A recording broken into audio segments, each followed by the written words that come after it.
Ya, seorang pejabat dibatasi oleh asas yuridikitas.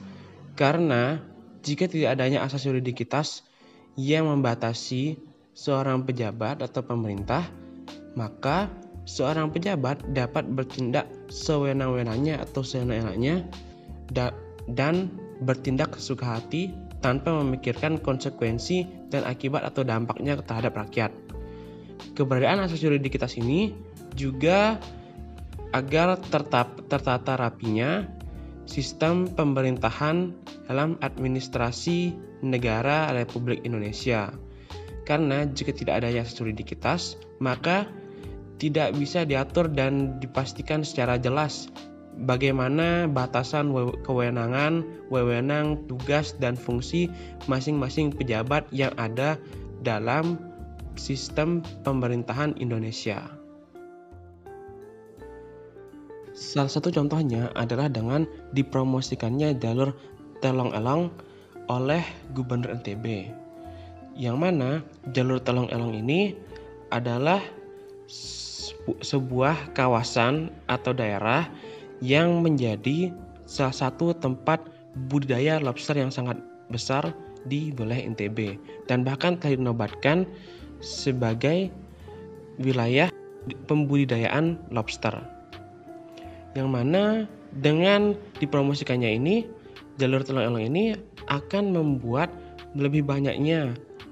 penggunaan jalur Telong-Elong ini, dan masyarakat nelayan pembudidaya lobster ini menilai bahwa jika semakin banyaknya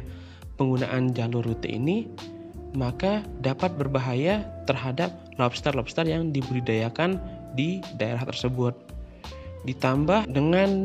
makin banyaknya penggunaan jalur Telong-Elong ini dinilai tidak efektif karena masih berfungsinya Labuan Haji, serta rute ini juga masih belum mendapat restu dari pemerintah Lombok Timur dan juga masyarakat pembudidaya lobster setempat. Ada pula dengan diberlakukannya sistem one gate pada pelabuhan Bangsal apabila terdapat wisatawan yang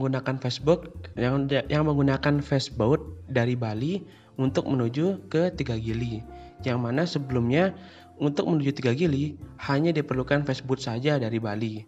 untuk langsung mencapai Tiga Gili, tidak perlu adanya berlabuh terlebih dahulu ke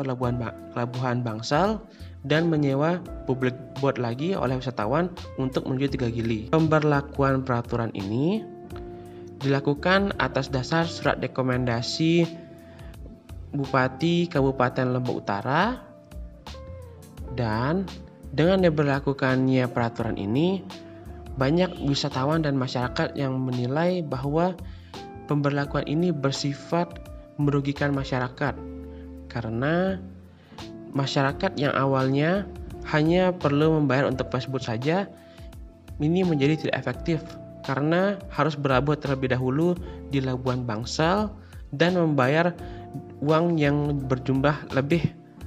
agar dapat mencapai Tiga Gili, belum termasuk dengan harus menunggu datangnya kapal-kapal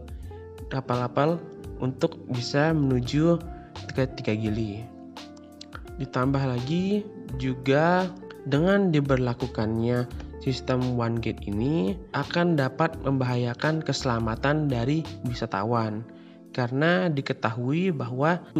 jalur rute Tiga Gili ini jika menuju ke Bangsal terlebih dahulu bukan langsung ke Tiga Gili menggunakan fastboat